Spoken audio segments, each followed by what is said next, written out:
Marcelo Debona.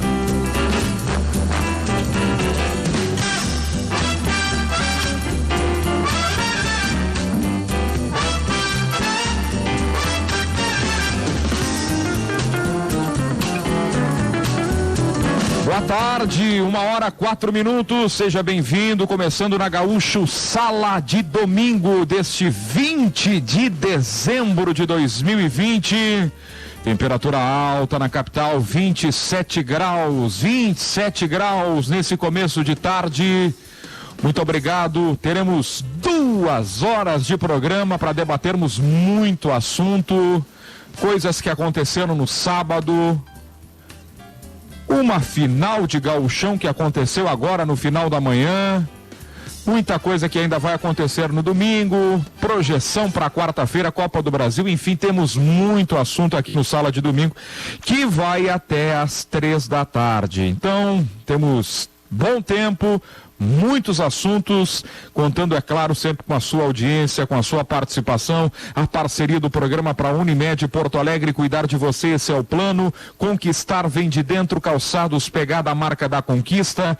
Rede de Farmácia São João, cuidar da sua saúde é a nossa missão. Steel, com você no campo e no jardim. E São José Industrial, implementos agrícolas de alta performance no campo a preço justo. Nós temos uma grande equipe mobilizada, ainda para tratarmos nesta primeira parte do programa sobre a final do Gauchão Feminino, que terminou há pouco com vitória do Inter, bicampeão gaúcho, 2-1, vencendo o Grêmio em Cachoeirinha na Arena Cruzeiro. E antes de eu acionar toda essa equipe, eu queria uma manchete Lelê Bortolatti do que foi a despedida de D'Alessandro, o fato importante do sábado para o futebol do Rio Grande do Sul. Lelê, boa tarde ou bom dia no teu caso, né? Bom dia, no meu caso, Debona, bom dia a todos os colegas, bom dia à audiência da Rádio Gaúcha. Olha, Debona, além da emoção, que seria natural, e do aspecto, acho que inédito, né? Eu não lembro de algum jogador se despedindo com o estádio vazio, sinceramente não lembro. Acho que a grande homenagem ao D'Alessandro ontem, quem podia fazer eram os jogadores que estavam em campo. E um jogador vencedor como é D'Alessandro, na sua despedida do clube, teria que ser homenageado com uma vitória. E foi isso que o time do Inter fez ontem. O Inter fez talvez não, com certeza a melhor partida sob o comando de Abel Braga, dominou o jogo, não foi ameaçado com um perigo pelo Palmeiras. O Inter venceu ontem um dos melhores times do Brasil no momento, e o D'Alessandro cumpriu com o seu dever de entrar um pouco ali, né, e foi homenageado como tem que ser, por tudo que fez e pelo tamanho que tem, não só para o Internacional, mas acho que para toda a sociedade, né? Porque o D'Alessandro transcende as 4 linhas. Então fiquei muito emocionado ontem com a despedida dele e estava um pouco preocupado com a questão do oba-oba, porque a gente tem que ser sincero, né, Debona?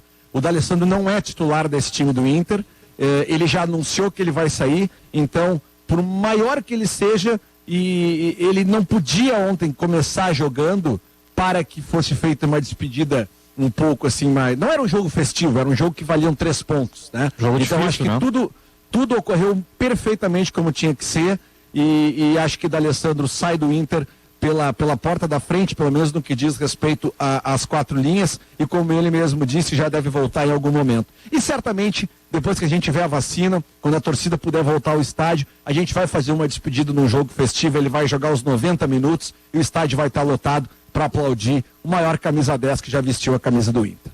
Falaremos mais sobre D'Alessandro, mais sobre o Inter que bateu o Palmeiras ontem por 2-0 no Beira-Rio. Microfone da Gaúcha está espalhado por diversos pontos da região metropolitana da capital. No limite do Petrópolis com a Bela Vista, José Alberto Andrade. Tudo bem, Zé? Tudo bom, Debona? Foi boa a minha geografia? Foi muito boa a tua jogada, foi perfeita, e gostei muito da tua narração também, da nossa empolgação. Eu acho que a tua narração hoje ela foi a síntese do que é a nossa empolgação com o evento que aconteceu hoje pela manhã. Um grande evento ontem à noite, que o Lelê tão bem descreveu do ponto de vista colorado, da despedida do D'Alessandro, mas hoje, através da tua narração e da participação de toda a turma, da nossa equipe, da equipe da televisão, a gente fez jus ao grande evento que foi a decisão do Campeonato Gaúcho Feminino, com vitória do Inter, mas acima de tudo um grande evento, e importante evento para a modalidade, para o futebol gaúcho e especialmente para o Inter, que ganhou o título. Que bom, que bom. Bom, a gente ficou muito honrado em fazer esse trabalho, né? E acima de qualquer, pelo tamanho do evento, pela representatividade do confronto, do jogo, do evento, do campeonato, pelo clássico. E o jogo, Paula Menezes, Kelly Costa, direto de Cachoeirinha. O jogo correspondeu demais a tudo isso, hein?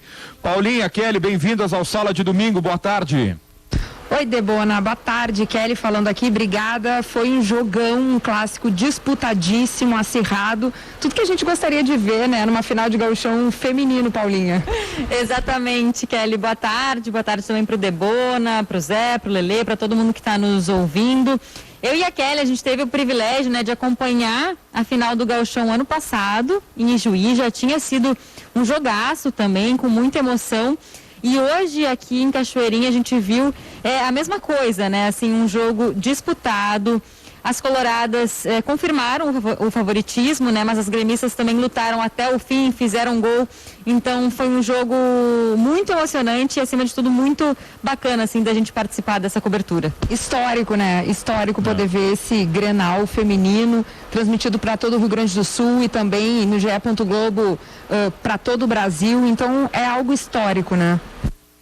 Sem dúvida. Olha a estrutura desse programa, Eu saio de Cachoeirinha e vou para outro ponto, para quem acompanhou de perto também essa final, com reportagens. Não sei se chegou a dar notas também para as jogadoras. Ohana Constante, boa tarde.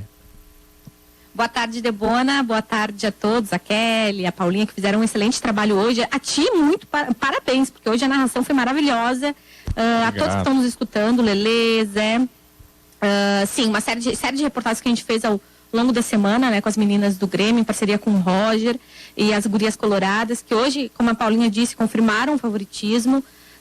As gurias do Grêmio, a gente percebe uma evolução, né, Debona, do ano passado para esse ano. Elas tinham um time muito jovem, ainda é um time muito jovem, mas a gente consegue ver dentro de campo uma evolução muito grande em relação ao ano passado, que foi 4-2 a final. Esse ano foi 2-1, já um pouquinho mais apertadinho, um pouquinho mais acirrado.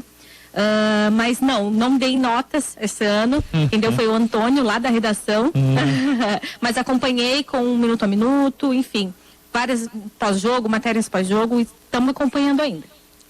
Muito bom. Não pense que terminou a turma, não. Simon Bianchini, alô Simon, boa tarde. Fala, meu comandante, tudo certo? Um dia histórico para o futebol do Rio Grande do Sul, não só pela cobertura do Grupo RBS, com a transmissão na Rádio Gaúcha, que você transmitiu, como sempre, com essa maestria que o talento todo que você tem, mas também da RBS TV, com a Paula, com a Kelly, com o Lucianinho, com o seu Maurício, com a Ana Thaís Matos, mais as convidadas especiais, enfim, uma grande cobertura, dando a importância da modalidade, não só no Rio Grande do Sul, mas no Brasil, vem crescendo muito, graças a Deus, e recebendo também a atenção aqui do Grupo RBS. E também o primeiro dia do Inter sem D'Alessandro, por mais que ele vá permanecer para sempre na história, o Lelê foi muito feliz em salientar o maior 10 da história colorada. E claro, né, é um jogador que, querendo ou não, tem uma ligação afetiva com o Rio Grande do Sul, não só fazendo o lance de craque, mas participando de outras ações. E também com essa ligação, querendo ou não, D'Alessandro também está no histórico do torcedor do Grêmio. Por muito tempo o Grêmio quis buscar um D'Alessandro para si, no momento que parou de imaginar que contrataria um D'Alessandro para fazer sucesso, apostou, por exemplo, em Luan, em outro estilo de jogo, e conseguiu voltar aos grandes títulos. Então o D'Alessandro tem sim participação também para o estado do Rio Grande do Sul. É mais uma pauta, e uma grande pauta para esse sábado de domingo. Não menos importante, Rafael Gomes também conosco no Sala de Domingo. E eu queria te perguntar o seguinte, se ficou em boas mãos o título de melhor do mundo para o Lewandowski. Notícia da semana, Rafael, boa tarde. Boa tarde, Marcelo Debona. Ficou em ótimas mãos, né? O Lewandowski não é o melhor do mundo hoje, ele é o melhor do mundo há pelo menos 6 meses, vem mantendo regularidade e ajudando a sua equipe a conquistar vitórias importantes, não só Champions League, mas Campeonato Alemão, Copa da Alemanha, junto também com a seleção do seu país na Euro, amistosos, Copa dos Campeões, enfim, uma profissão centroavante que foi reinventada por Lewandowski na temporada 2020. Tu acha que tu pode ter contribuído e auxiliado a FIFA na escolha? Não acho, Debona. Gostaria de poder votar um dia, de contribuir diretamente, mas não acho. Mas fico feliz que mais pessoas também vejam que o Lewandowski foi o melhor do mundo, porque nomes como Marcelo Debona não estavam vendo. Não, isso não é verdade, eu concordo contigo até com a tua respiração. Douglas Demoliner, tu comanda tudo daí para saber o que vai acontecer ainda no pós-jogo no título colorado em Cachoeirinha, Demoliner, boa tarde. Boa tarde, Debona, boa tarde a todos amigos e amigas do Sala de Domingo. Sim, aguardando, já aconteceu a entrevista coletiva, bem na reta final do balanço final. Nós estávamos conversando com a Kelly, com a Paulinha lá embaixo, próximo do vestiário do Internacional, onde estava próximo de iniciar a gravação da entrevista coletiva com o técnico Maurício Salgado, mas até agora não foi disponibilizado o áudio por parte da assessoria de imprensa do Internacional. Lembrando que no balanço final nós ouvimos a entrevista coletiva da Patrícia Guzmão, técnica do Grêmio, que afirmou todas essas situações do jogo, de ser um time jovem, que a própria pressão em cima das atletas gremistas também tem que ser levada em consideração. E até para trazer um destaque que eu ia falar no balanço final e até não deu tempo, informação da nossa colega Marina Renar. A Marta, de grande destaque, de boa atuação, hoje incomodou o sistema defensivo da equipe do Internacional. Ela está com o contrato encerrando no dia 31 de dezembro e a tendência é que ela vá atuar no Benfica de Portugal. Informação da nossa colega Marina Renar.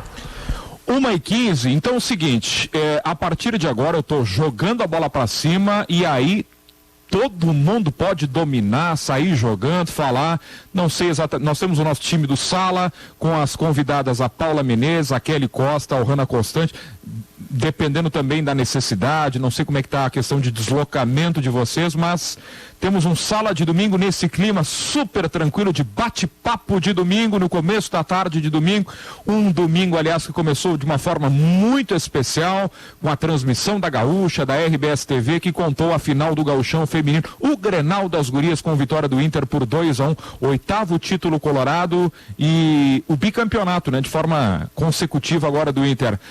O que mais fica, eu gostei muito da frase do Zé Alberto no início do balanço final. Eu também gostei. Pessoal, que eu acho que é muito a pegada dessa final, que mais do que o título, havia uma disputa pelo lugar, pela importância, pelo que representa, para que se tenha mais visibilidade, mais espaço. Tinha muita coisa por trás do título nesse gauchão, né? Bom, se ninguém veio, eu que fiz a frase, é que o futebol feminino, ele ainda tem que ser entendido, e eu estou dizendo ainda, porque ali na frente, o processo, ele talvez demore um pouco, mas ele está em andamento, claramente, ele é irreversível. Ele não vai precisar mais se explicar. Hoje ainda, como outras modalidades, masculinas e femininas de outros esportes.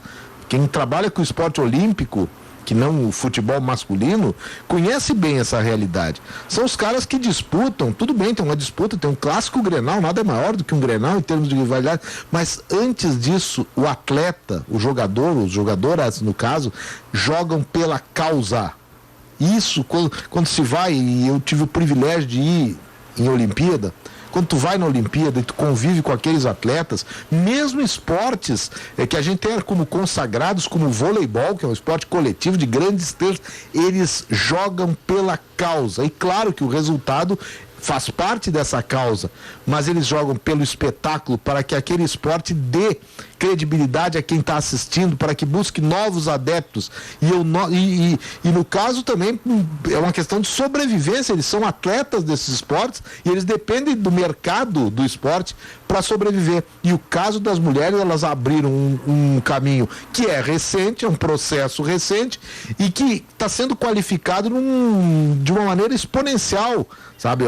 A curva de crescimento do futebol feminino, se pegar lá a origem do futebol masculino há mais de 100 anos, vocês vão ver que a curva, ela é muito mais inclinada, ela é muito mais, se houver um dia, eu nem pretendo que haja esse tipo de concorrência, eu não trabalho com isso, mas a equiparação como o esporte maduro, modalidade madura do futebol feminino com masculino, ela vai ser num espaço que não vai levar 100 anos, óbvio que não, vai levar muito menos. Então eu vejo no futebol feminino, mesmo num clássico Grenal, que tem essa luta pela causa. Eu gostei muito de ver sorrisos nas meninas do Grêmio recebendo a taça de vice-campeãs.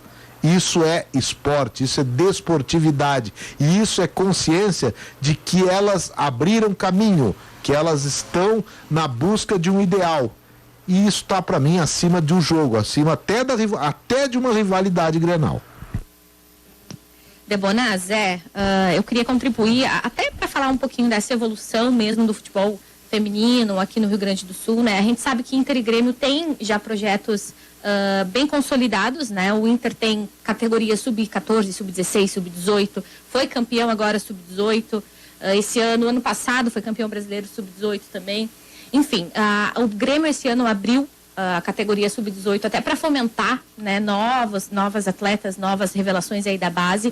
Então a gente vê sim, por parte de Grêmio e Inter, um projeto bem mais consolidado no futebol feminino do que, enfim, em outras épocas, né? Claro que a gente tem que lembrar, meninos e meninas, que isso tudo aconteceu por causa daquela obrigação que a CBF, enfim, a Conmebol também, dos times da Série A ter um time feminino também, né? Essa obrigação de ter.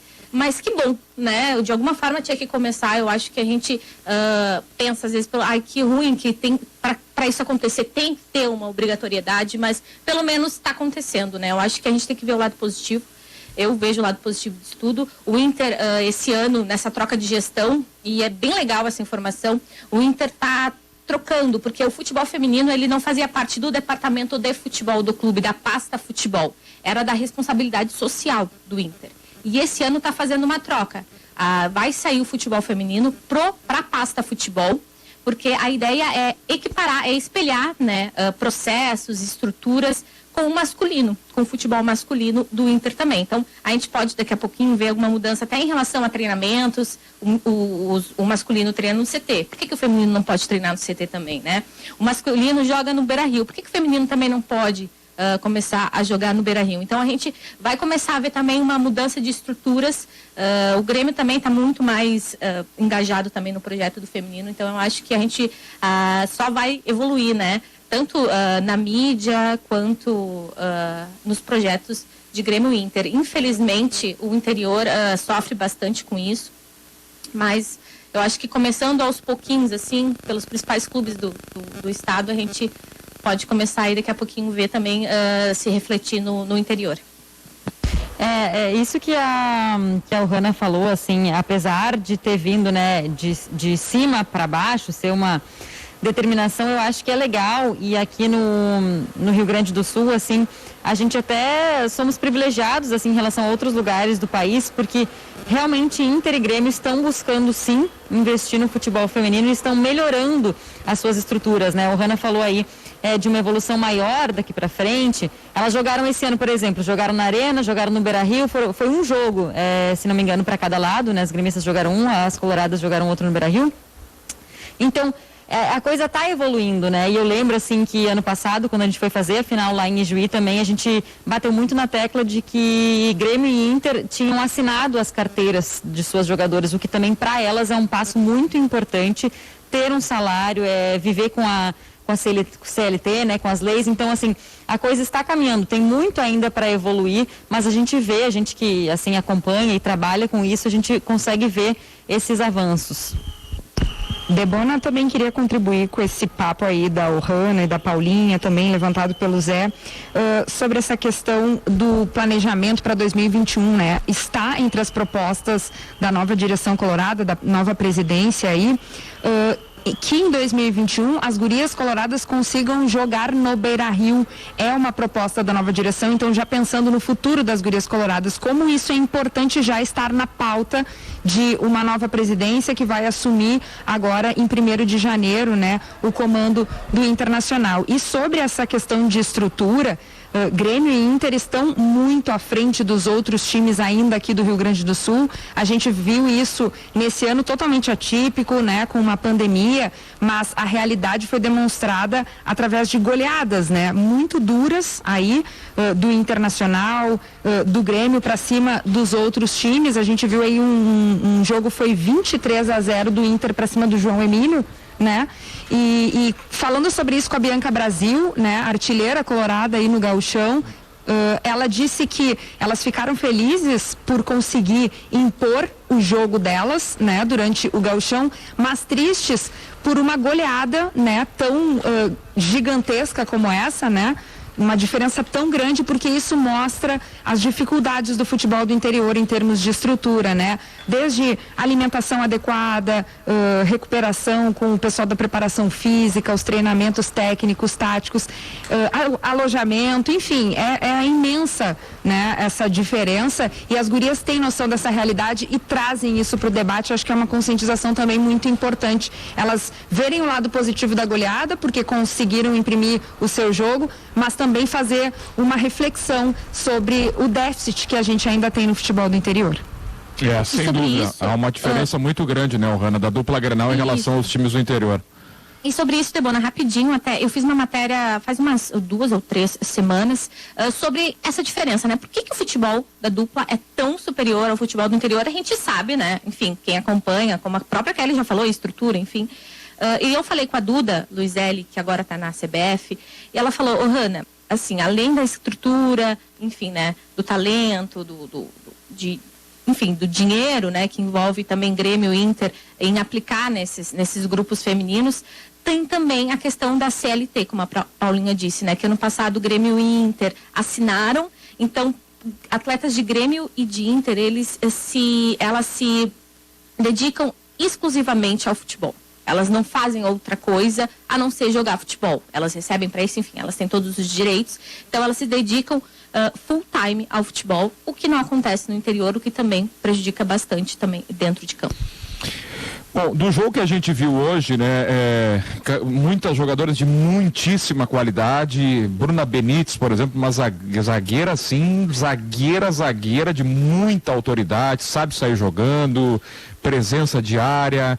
A Eudmila no Grêmio, jogadora de altíssima qualidade, velocidade, drible, habilidosa. O bom passe da Jenny no meio, que fez o primeiro gol do Inter.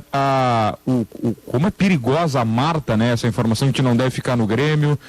O faro de gol da Bianca Brasil. Enfim, poderemos aqui listar várias qualidades individuais. Agora, o que me chamou a atenção, tem uma palavra que está muito na moda, que é a tal da intensidade. A intensidade do jogo das equipes, com questões importantes que precisam ser levadas em conta. Calor. Jogo às 10 da manhã, qual é o horário que essas meninas acordaram hoje, alimentação, enfim, mas o jogo elétrico, os 90 minutos, então intensidade, velocidade, chamou muito a minha atenção o que eu pude ver nesse jogo de hoje, hein? Paula, Kelly, Ohana. Vamos lá, então.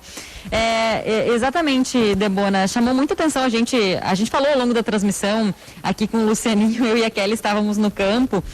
Tava 26 graus no termômetro, mas assim, a sensação térmica era muito mais alta. Então, assim, tava quente realmente e elas mantiveram essa intensidade. E assim, por exemplo, eu estava acompanhando o Grêmio na transmissão, então eu estava coladinha ali com o banco de reservas das gurias gremistas. E a gente via que por elas estarem atrás, né, no placar, elas queriam mais minutos de acréscimo e queriam tentar até o final. A técnica, Patrícia Guzmão, reclamava com a arbitragem e pedia mais tempo, enfim. Então a gente via que elas realmente estavam afim. E eu acho que isso é reflexo dessa evolução que a gente vem falando.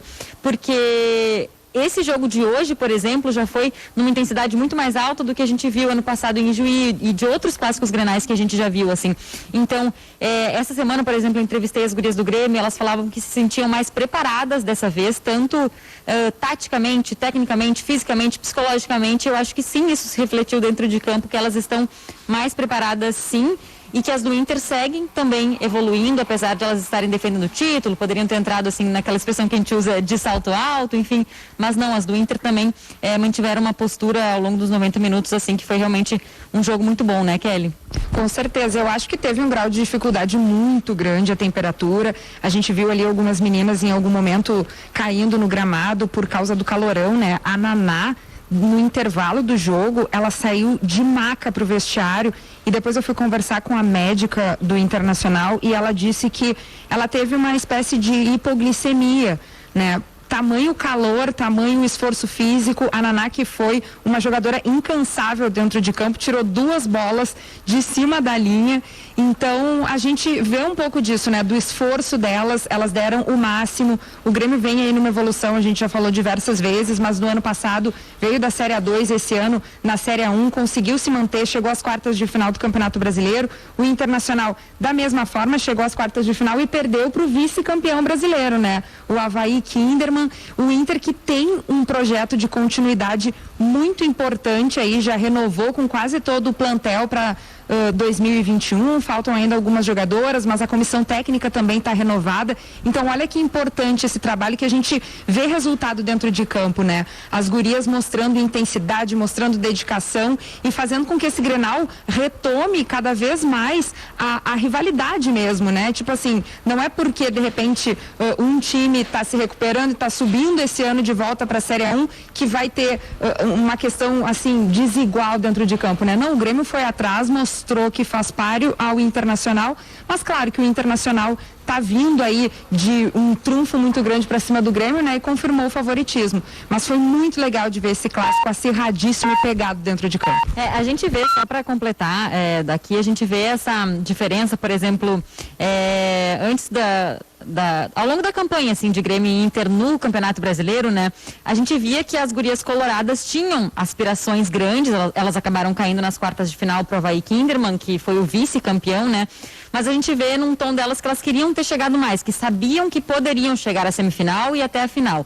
E as gremistas, elas lutaram com críticas, elas falam muito disso também, que muita gente falava que as gremistas iam ser rebaixadas no Brasileiro, que elas, enfim, não fariam um bom ano. O Grêmio iniciou, acho que a temporada dispensando 14 atletas, então o Grêmio viveu essa reestruturação, assim, e elas batem muito nessa tecla, diziam que a gente ia ser rebaixadas e nós chegamos às quartas de final. Então o Grêmio surpreendeu e o Inter, a gente costuma dizer que fez uma ótima campanha, né? Mas elas, assim, pelo que a gente vê nas entrevistas, elas queriam e sabiam que podiam chegar à semifinal e também à final do Campeonato Brasileiro. É para provar para todo mundo, né, Paulinha, que realmente elas podiam ir longe, né, e não serem rebaixadas. E em relação ao Inter, a forma como elas foram eliminadas no Brasileirão, porque elas começaram o primeiro jogo ganhando de 2-0 e elas sofreram a virada e perderam de 3-2. Né? E aqui no Beira-Rio, enfim, empataram, não conseguiram correr atrás do resultado. Então, elas realmente, esse discurso de que elas podiam mais é um negócio que tá entalado na garganta delas, né? Ao longo da semana, eu entrevistei algumas jogadoras e elas falaram que esse gauchão era para coroar o ano, que elas realmente fizeram um bom ano, mas elas sabiam que podiam mais. E sobre, principalmente o Inter, né, que é não sofreu reestruturação que o Grêmio sofreu, foi um projeto de continuidade. Ano passado, em Juí, as 11 titulares entraram em campo com os contratos renovados, então elas entraram já sabendo que, enfim, né, do futuro delas no clube. Esse ano, das 29 atletas do grupo, 3 ou 2 contratos ainda não estão renovados, que segundo o Norberto Guimarães, que é quem coordena, né, o futebol feminino, ele me destacou que isso vai ficar para a próxima gestão, mas que são detalhes em tratativas muito, enfim, que possíveis de serem, de acontecerem, né? E de não ser um empecilho para esses 2 ou 3 contratos serem renovados. E um deles, é importante salientar, é da Fabi Simões. Ela ainda não renovou com o Inter. O Inter busca essa renovação com a Fabi Simões, que, enfim, seleção brasileira, jogou no Barcelona, no Atlético de Madrid, é um grande nome. E uma das que já está renovada é a Bruna Benítez, a zagueira de 35 anos do Inter, já está renovada por mais um ano com o Colorado.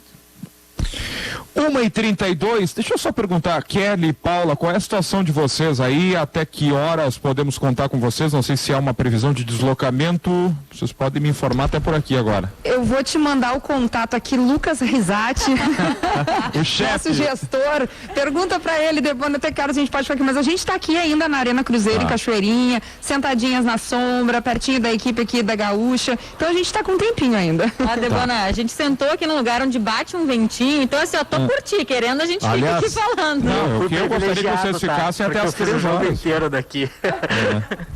Coisa Aliás, boa. eu quero fazer aqui um comentário extra, porque a decisão do Campeonato Gaúcho Feminino foi um grande evento. Já teve até decisão de campeonato estadual, categorias de base, no novo estádio do Cruzeiro. E eu já falei que vou repetir.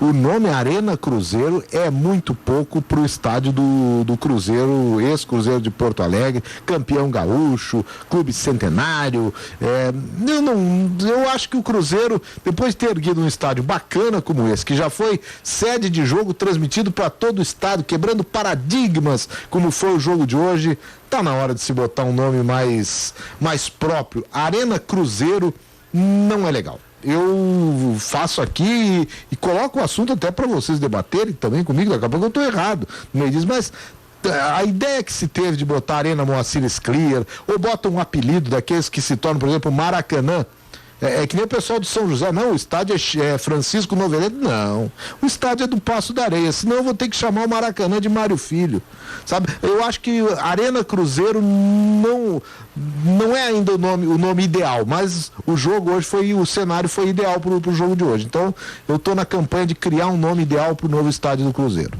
Boa. Bona, Oi, Lelê. Só pra eu dar uma palavrinha ali sobre o futebol feminino, cara, porque acho que a gente está encerrando um ano que foi tão difícil nas nossas vidas como um todo, né?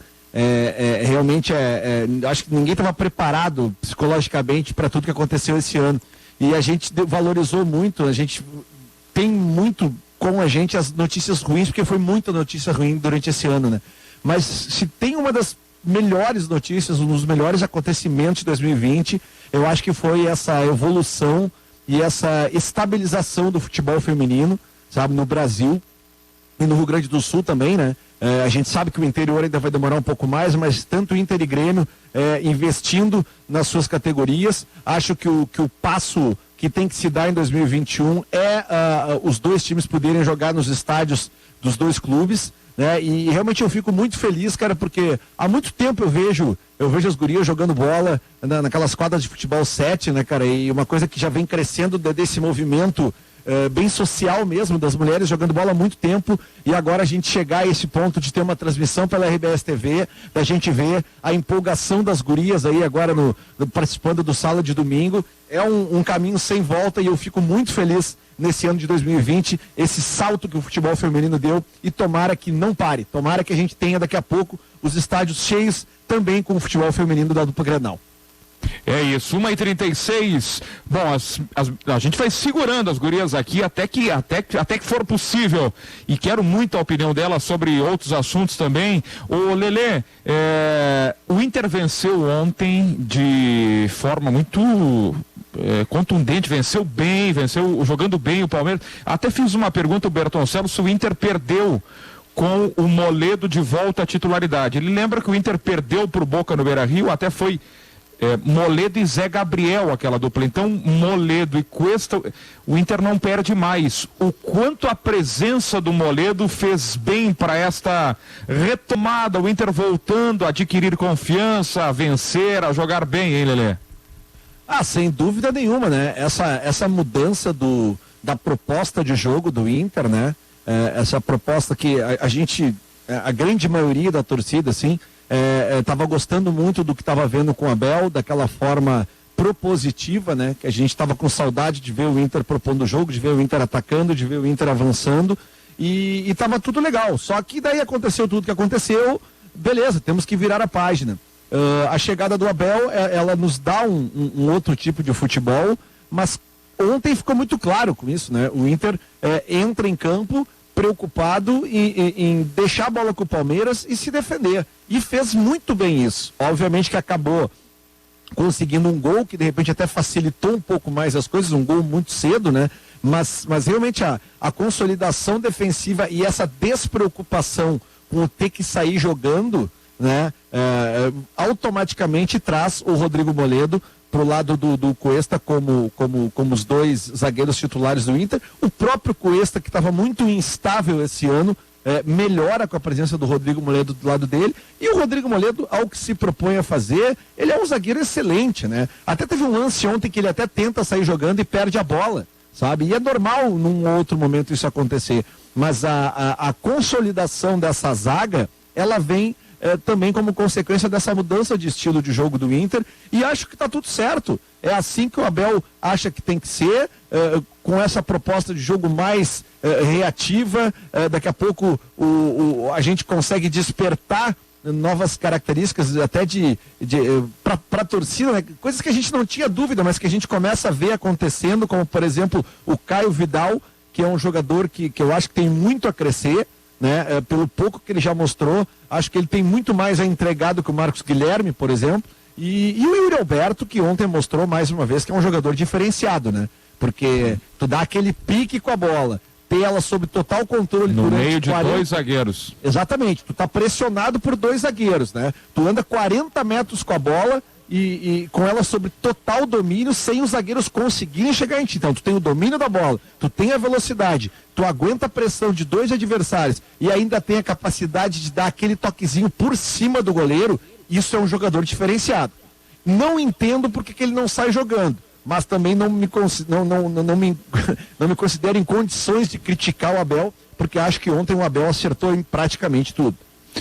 Turma de Cachoeirinha, Demoliner, Paula, Kelly, tudo que a gente fala do Inter, pensa também no Inter do ano que vem, porque tem novo presidente, nova gestão, novo técnico vem aí, mas dá para pensar no Yuri Alberto não ser titular no ano que vem? Não tem como pensar nessa alternativa. Yuri Alberto começa o Inter.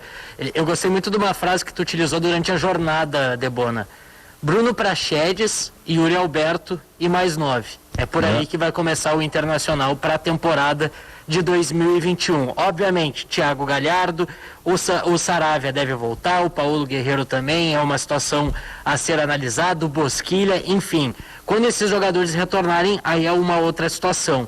Mas, ao que tudo indica, para o caminho e principalmente para a montagem do novo time titular, Yuri Alberto e Bruno Praxedes entre os 11.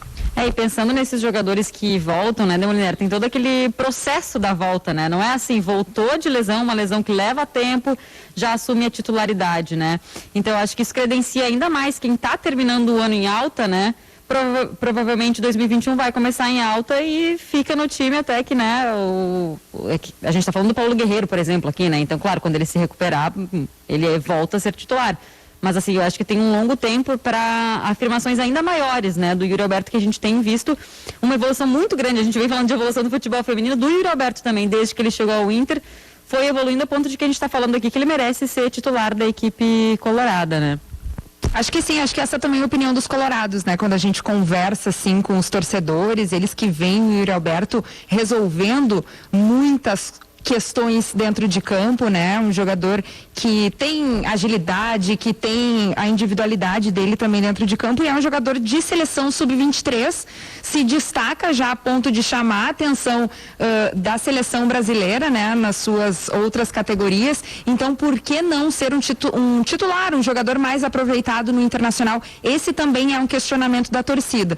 Claro que ainda se observa muito o Yuri Alberto, mas eu acho que para 2021 é um jogador sim promissor e sim que o Internacional deve apostar ainda mais. Acho que é uma tendência o Guerreiro voltar como titular, é uma tendência, mas eu não sei se com tanta certeza assim, porque vamos lá, 37 anos vai ter o Guerreiro, nas últimas 3 temporadas ele terá jogado uma temporada e meia. Para 37 anos, tendo um menino de 20 voando, e olha, o Yuri foi bem contra o Atlético como um cara aberto pela esquerda, mas ele é um 9, né? Ele é o cara lá da frente. Mas ele sobra, né, tecnicamente ainda, né, Debona? A gente viu a importância do Guerreiro pro Inter nesses últimos jogos, por mais que o Inter talvez não tivesse tido grandes atuações, mas com o Guerreiro tanto em 2018, na verdade em 2019, como em 2020, quando o Guerreiro esteve em campo, ele foi a figura central da equipe. Claro, em outro método de jogo, a gente sabe que o Miguel Ángel Ramírez joga numa outra formatação tática, ele gosta de um outro jogo, um jogo mais posicional, diferentemente até mesmo do técnico Eduardo Cudê e também do Abel Braga, mas eu ainda aposto que o Guerreiro tem muito a dar pro Inter. E o Zé fez uma lembrança importante. Será que o Guerreiro permanece para o próximo ano? O Zé falou isso no Show dos Esportes nessa semana. O Alessandro Barcelos, presidente eleito, se manifestou, conhece também o Guerreiro, mas a figura do Rodrigo Caetano deixar o Inter nesse momento, e a gente sabe que o Guerreiro é muito ligado ao Caetano pela passagem no Flamengo e também pelo Inter, a pelo menos se avaliar se daqui a pouco não pode pintar algum negócio, o Inter sabe que talvez precise de dinheiro, então a gente também não sabe se o Guerreiro vai seguir, mas ele permanecendo no Beira-Rio, eu aposto que ele vai ser figura central e titular do time do próximo técnico do Inter. Ô, Simon, e outra coisa, né? Eu acho que todos concordam que mesmo que o Inter estivesse meio que deixando de... Tava todo mundo muito desacreditando pelo Inter, né? Ninguém estava acreditando mais no Inter depois das coisas que aconteceram. Mas a vitória de ontem volta a credenciar o Inter a disputar uma das vagas para Libertadores pelo Campeonato Brasileiro. Se o Inter se classificar para Libertadores, né, o calendário do ano que vem, ele vai ser muito parecido com o desse ano. Então o Inter precisa de alternativas no seu grupo. Né? Não adianta ter só 11. Mais do que nunca o ano que vem se não vai ser pior, vai ser pelo menos igual esse ano, vai ser um calendário complicadíssimo e, pô, que bom que se mantenha Yuri Alberto, se mantenha Paulo Guerreiro, né, quem tiver que se manter. Se tu notar, por exemplo, o adversário, o respeito que antes via no D'Alessandro a principal figura do Inter, mas analisando, por exemplo, o Guerreiro em campo do outro lado, o respeito é diferente. O Guerreiro, ele é conhecido não só no Brasil, no Rio Grande do Sul, mas na América do Sul como um todo. Ele é ídolo nacional no Peru e respeitado na Argentina, não é à toa que, por exemplo, quando o Inter ia jogar, as principais manchetes era o Guerreiro estampando a capa do jornal do país local, porque o Guerreiro é uma referência no nosso futebol brasileiro e sul-americano. O Guerreiro tem essa grandeza, e isso aí pro Inter vai ser muito importante. Chegar no Libertadores de novo vai ser importante. A dúvida que eu fiquei sobre o Guerreiro era até pela vinculação que ele tem com o Rodrigo Caetano. O Rodrigo foi muito importante. Sem Rodrigo Caetano, o Guerreiro não estaria no Inter. Mas ele, Guerreiro, e aí o presidente Alessandro Barcelos, ele chegou a referir que o Guerreiro está naquela de dizer, até de desafiar previsões médicas, e que ele teria condições de voltar antes do que está previsto, que o nível de treinamento dele é muito bom e que o nível de engajamento dele com o clube é muito bom, e isso a gente notou.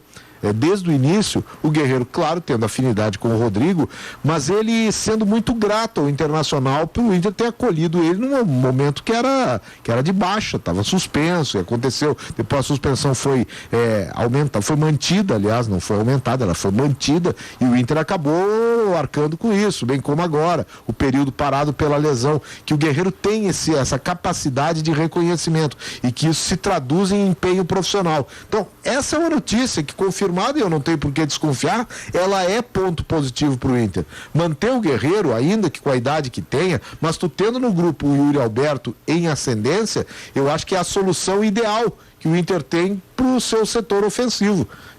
E até, quem sabe, em algumas oportunidades, os dois criarem uma situação de jogarem juntos. Cara, o problema, né, Zé, é quando não tem opção, né? A gente sempre fala isso. Nossa Senhora! É aí que tá o problema, né? Agora você tem o Yuri Alberto, que tá indo bem, tá terminando o ano em alta, e tem a volta do Paulo Guerreiro, que, enfim, já deve acontecer para logo mais, né, nesse início de 2021. Isso é muito, muito bom para o Inter, que vem, como o Lelê falou, vem apresentando uma reação, né? Depois da eliminação na Libertadores, na Copa do Brasil, vem de novo animando seus torcedores, digamos assim, para essa nova temporada que vai se iniciar agora em fevereiro de 2021. O Rafael Gomes tem estudado bastante o perfil daquele que deverá ser o novo técnico colorado, Miguel Ángel Ramírez, Rafael. E tenho ouvido muito vocês falarem, o Felipe Duarte também, sobre o cara que é o organizador do time do Miguel Ángel Ramírez, que é o camisa 5, é onde começa tudo. Que é esse cara aí? É o Dourado, é o Johnny... Pode ser o Praxedes ou o Inter vai ao mercado buscar esse cara? Ah, meu Deus do céu, hein? Os colorados que botam as barbas de molho, porque o último que veio com esse discurso tinha o camisa 5 dele, trouxe e era o Musto. Mas o Inter vai no mercado, sim.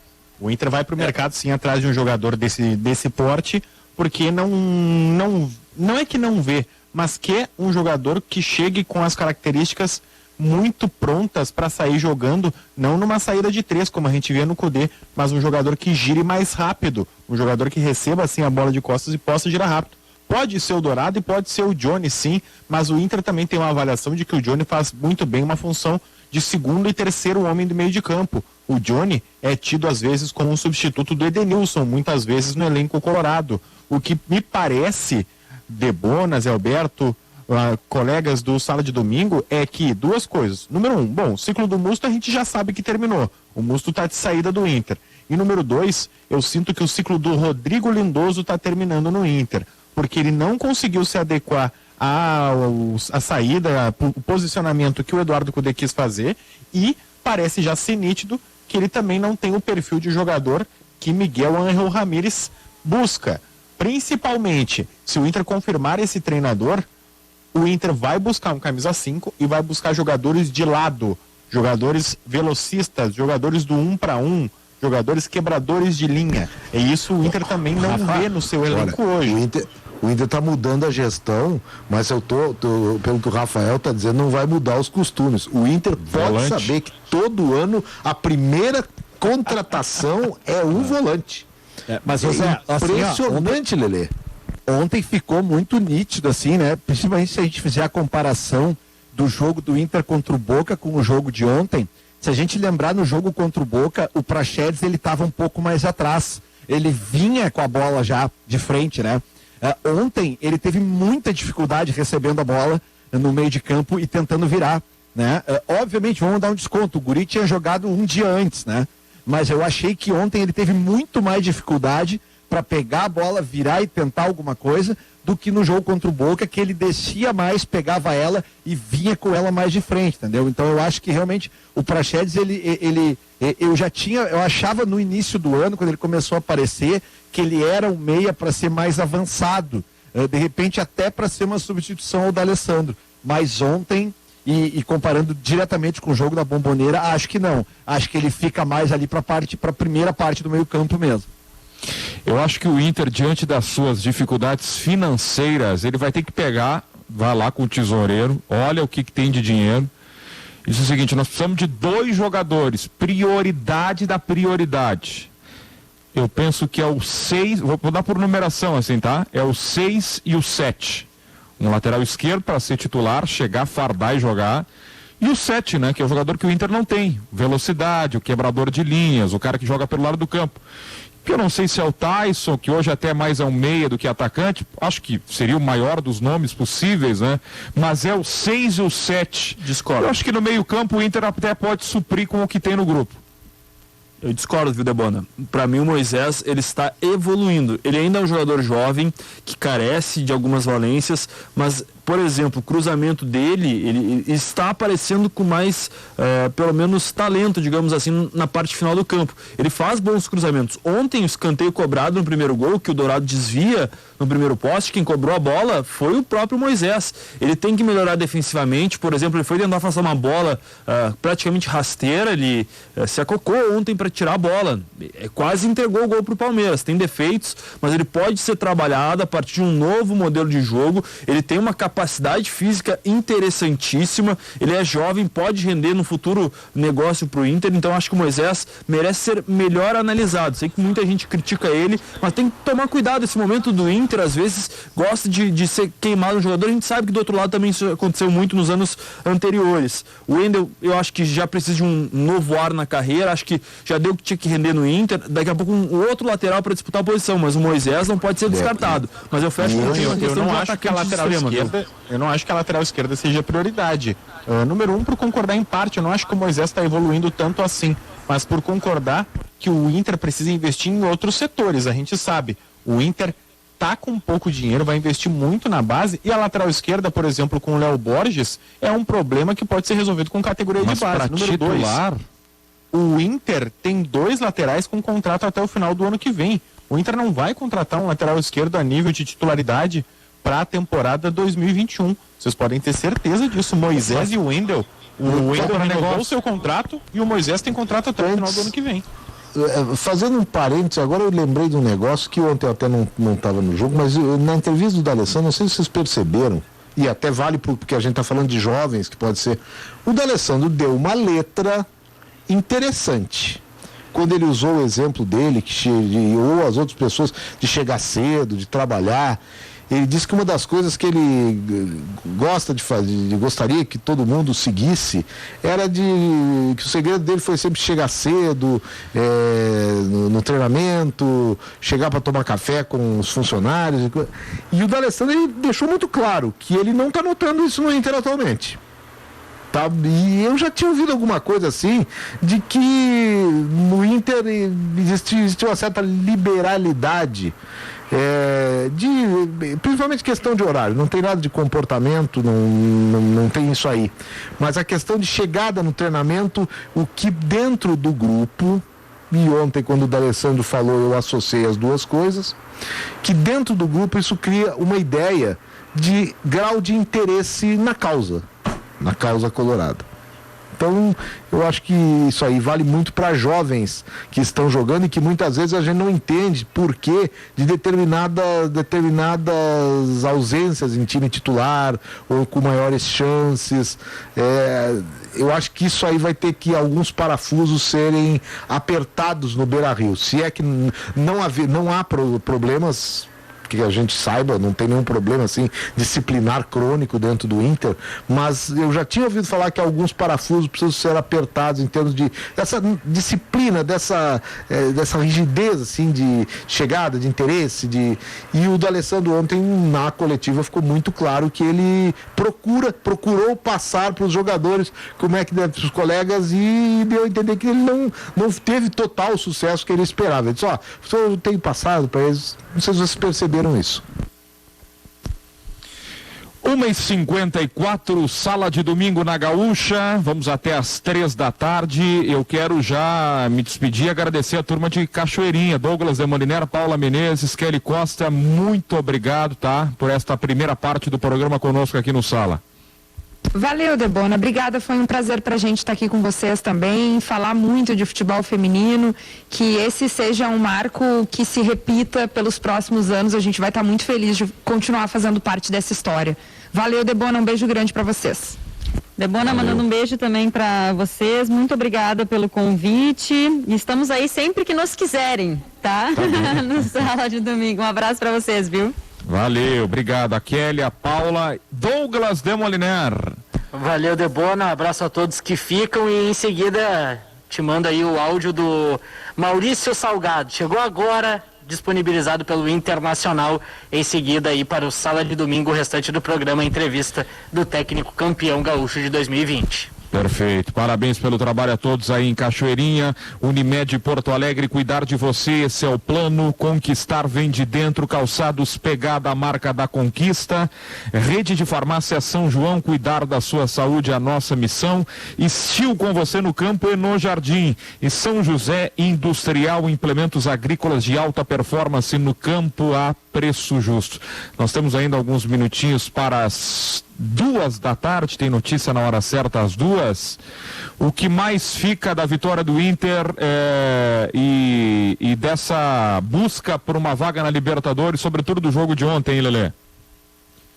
Olha, Debona, como eu disse no início do programa, né, acho que a maior homenagem que o D'Alessandro poderia receber era uma vitória nos 90 minutos. Era um jogo muito difícil, né, de um adversário que todo mundo tem dificuldade de vencer.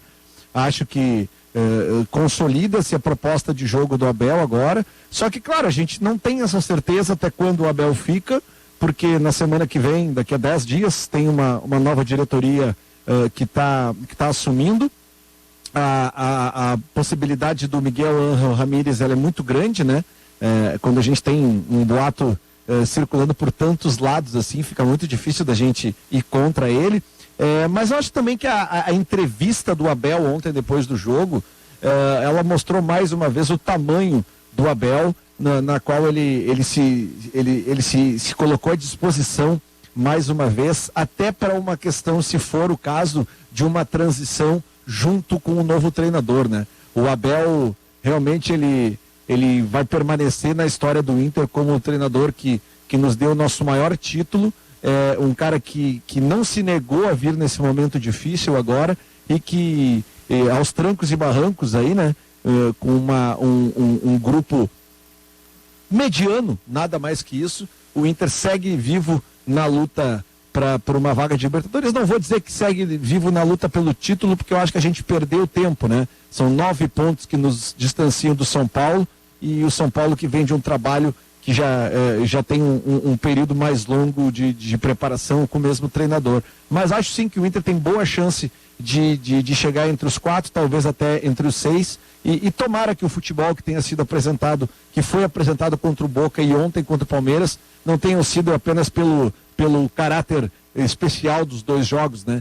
Que o Inter tem agora uma sequência no Campeonato Brasileiro e que se resolva da melhor forma possível esta transição ou não sei se o Miguel Ramírez realmente vem, não sei se ele assume dia 1º de janeiro, não sei se ele entra no final do campeonato, porque a gente não vai ter pré-temporada ano que vem, né? O Campeonato Brasileiro vai acabar em fevereiro e já começam os regionais, né?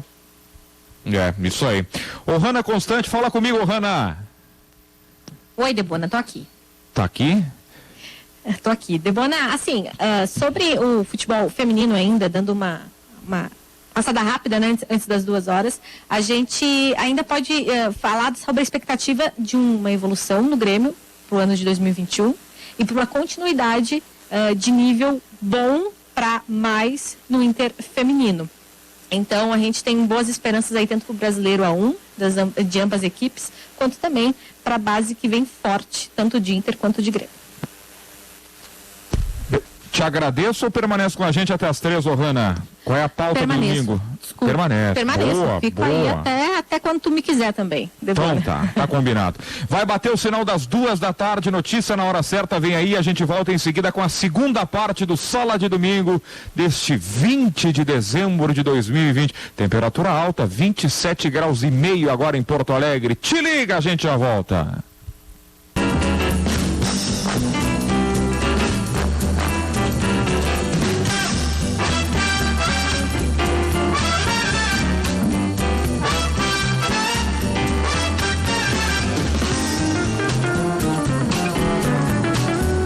Horas, 6 minutos, estamos de volta. A Unimed Porto Alegre disponibiliza em seus canais digitais diversos serviços.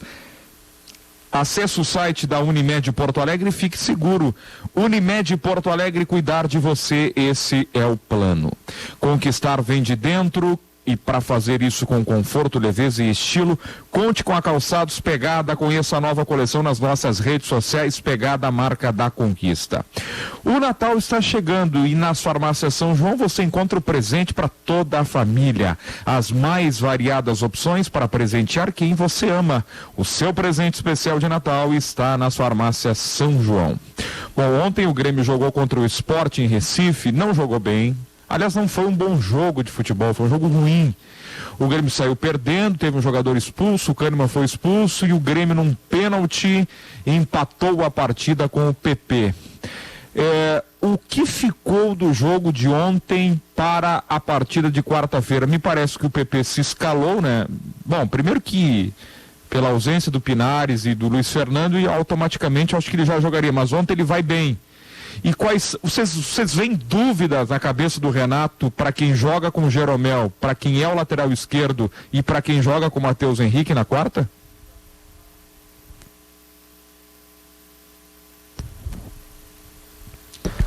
Eu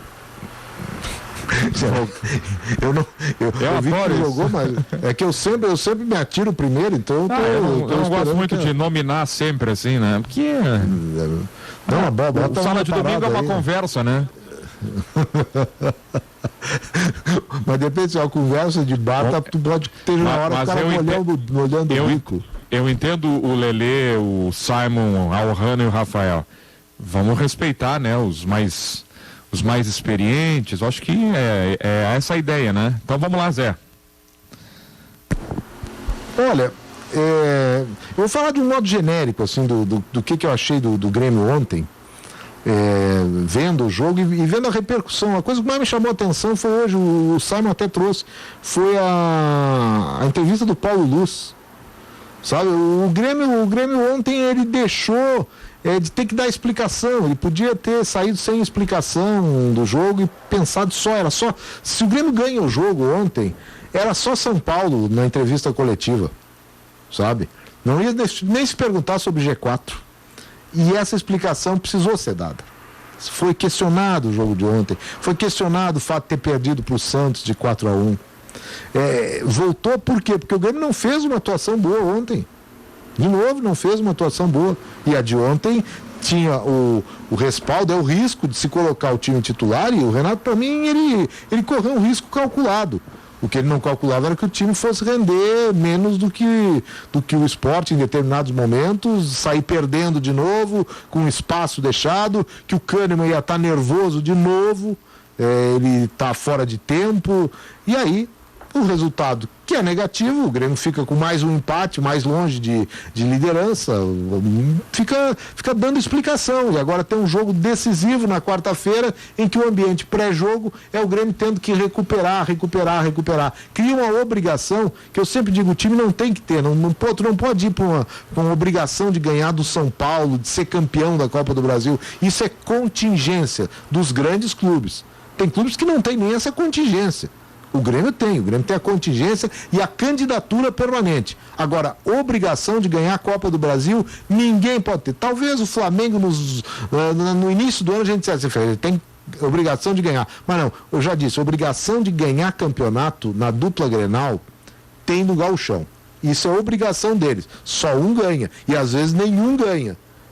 O resto dos campeonatos, eles são sempre muito mais candidatos a perder do que a ganhar, por uma coisa lógica.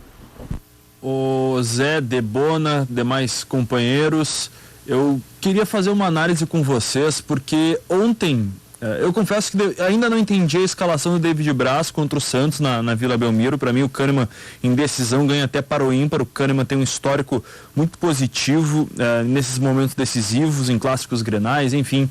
É um jogador com uma trajetória muito bonita dentro do Grêmio, não poderia ter ficado de fora, a não ser que tivesse algum impeditivo físico, né? Como a explicação do Gabardo, pelo menos, mas eu acho que valeria a pena o risco de colocar o Kahneman em campo na última quarta-feira. Pois bem, ontem o Kahneman jogou e o Zé registrou bem, que em alguns momentos me pareceu um pouco lento, fora da dividida, até daqui a pouco, não dá para dizer que o Kahneman fique desconcentrado, mas confesso que eu não sei se estava pensando mais na quarta-feira, e a própria expulsão dele, o cartão amarelo, por ser o capitão mesmo ostentando a faixa, ele não pode passar um pouco do ponto da reclamação, que o árbitro pode dar o cartão amarelo, como já tinha feito no primeiro tempo para ele. Mas eu confesso que eu não sei se ontem o que aconteceu com o Kahneman não deu razão ao Renato.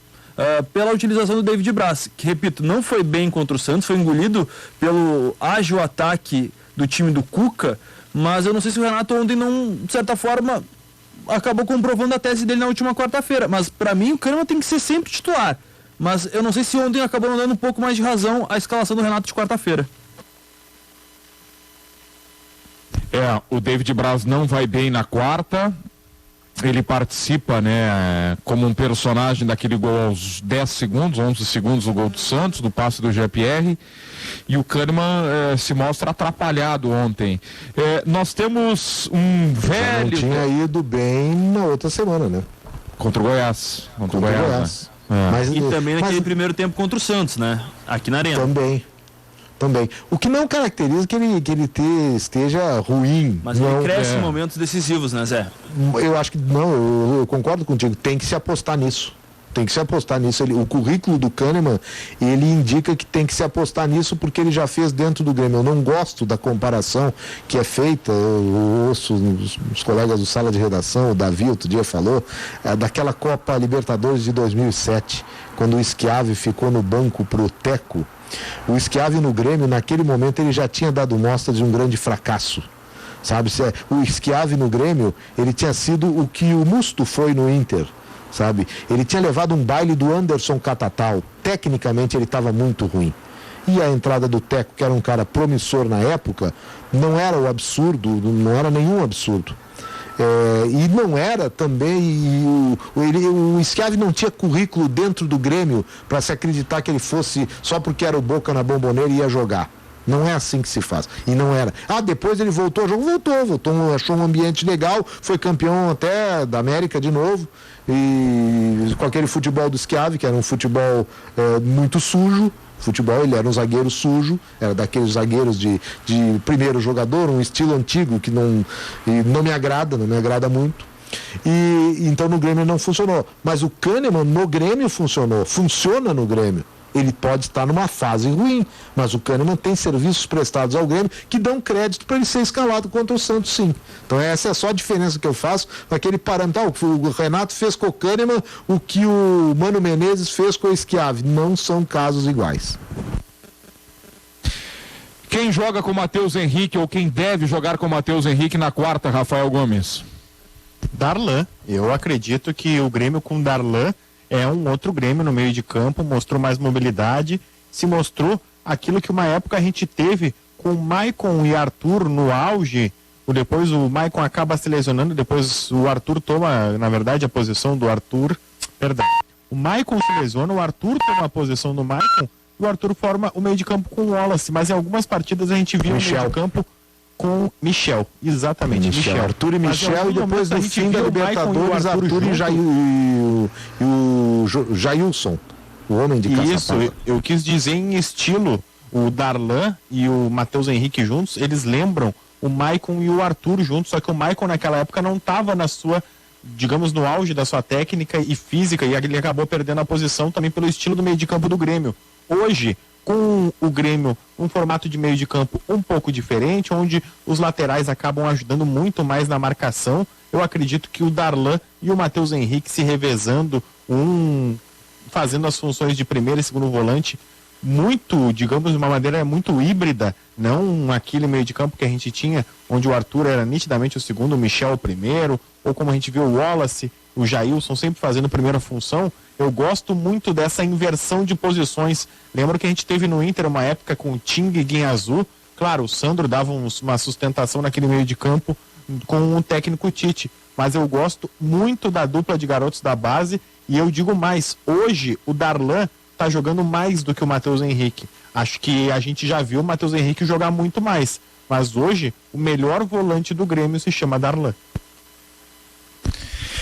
Quarta-feira o Grêmio pega o São Paulo, há essa questão na zaga, eu acho que a lateral esquerda não há dúvida, né? Embora alguns questionamentos do ponto de vista da marcação, mas o Diogo Barbosa é o titular, né? E no mais, o Ferreira vai jogar na quarta-feira, porque Pinares e Luiz Fernando não podem jogar, porque o Alisson ainda não está pronto. Debona? E Pepe e Diego Souza, né? Diga, Simon. Eu fiz um levantamento em GZH. E claro que eu acho que é importante a gente trazer aqui no Sala de Domingo, o Grêmio pode ter até nove desfalques para encarar o São Paulo. Se você me permitir, eu gostaria de trazer agora a lista aqui para o ouvinte do Sala de Domingo. 6 estão garantidos, não jogam quarta-feira, 9h30 da noite na Arena. Pinares, Luiz Fernando e Robinho, não tem nenhum titular, talvez o Luiz Fernando, por conta da ascensão recente e da lesão do Alisson. Os 3 não podem jogar por conta do regulamento. Luiz Fernando e Robinho já atuaram por outras equipes na competição e por isso não podem jogar novamente a Copa do Brasil pelo Grêmio. E o Pinares chegou depois da finalização do período de inscrições de atletas no torneio. Alisson, Léo Gomes e Orejuela estão entregues ao departamento médico. São 6 nomes. O Grêmio tem 3 dúvidas. 2 possíveis titulares. Maicon, David Braz e Paulo Miranda. Todos em recuperações de desconfortos musculares, que é o termo que está bem na moda para lesões de pequeno porte, lesões musculares de pequeno porte. Esse é o novo normal que a gente está vivendo no futebol. O Maicon e o Paulo Miranda sequer estavam com a delegação nesses últimos jogos. O David Braz ficou de fora até do banco ontem contra o Sport. Então essa lista pode chegar a 9 desfalques para essa decisão de quarta-feira. Além desses 3 últimos que eu mencionei, o Maicon, David Braz e Paulo Miranda, o único que teria uma possibilidade de voltar para o jogo da volta é o Alisson, que corre contra o tempo para se recuperar daquela lesão, que já tem mais de 2 meses, justamente contra o São Paulo, de uma lesão ligamentar que ele teve numa entrada do Tietê. O futebol é tão momento, mas é tão momento que eu digo assim é semana, não é mês, não é bimestral, não é ano, é semana.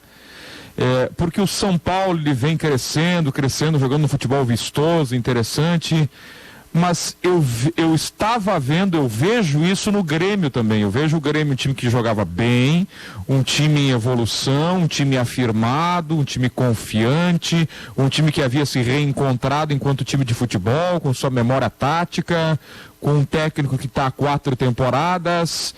Eu olho para o confronto e vejo que o São Paulo historicamente se dá mal contra gaúchos, e aqui Grêmio, Inter e Juventude, recentemente na Copa do Brasil, mas é tão momento, Zé, que esse 4-1 de quarta-feira, ele deixa muita dúvida, me parece, com relação ao que o Grêmio poderá entregar nesses jogos contra o São Paulo.